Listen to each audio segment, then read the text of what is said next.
পানির আরেক নাম জীবন। হাই স্কুলের পাশ দিয়ে যাওয়ার সময় দেখা মিলল একটি অপরিষ্কার টিউবওয়েলের, যা দেখতে খুব বাজে দেখাচ্ছিল এবং কি দুর্গন্ধ ছড়াচ্ছে। যা দেখে আমার কাছে খুব খারাপ লাগছে, তাই আমি বসে না থেকে পরিষ্কার করার জন্য চলে গেলাম। ভাবছিলাম কাজটি অনেক সহজ হবে, কিন্তু না, কাজটি ছিল অনেক কষ্টজনক। দোকানের যত খাবারের কাগজ বা ময়লা আবর্জনা আছে সব টিউবওয়েলের পাশে জমা ছিল, যা পরিষ্কার করতে খুব কষ্ট হয়েছে। কষ্ট হলেও আমি এই কাজগুলো চালিয়ে যেতে চাই, শুধুমাত্র আমার পথচারীদের ভাই বোনদের জন্য।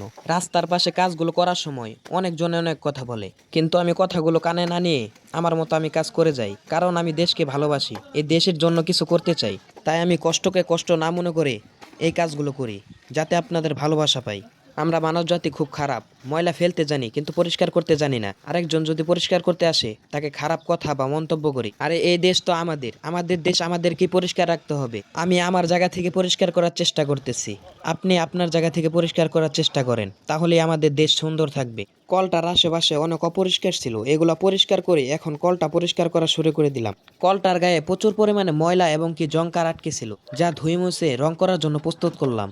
রং করার সময় খুব ভালো লাগছিল, কারণ অপরিষ্কার টিউবওয়েলটাও তার সুন্দর রূপটা ফিরে পাচ্ছে। আমার এই কাজটির জন্য পথচারী মানুষদের অনেক সুবিধা হবে এবং কি তারা ভালোভাবে পানি খেতে পারবে। এই কাজটির জন্য আপনাদের কাছে একটি শেয়ার আশা করতেই পারি, কারণ এই শেয়ারের কারণে অনেক লোক এই কাজগুলো করার জন্য এগিয়ে আসতে পারে। টিউবওয়েলটি দেখতে এখন খুব সুন্দর লাগছে, মানুষ ভালোভাবে পানি খেতে পারবে।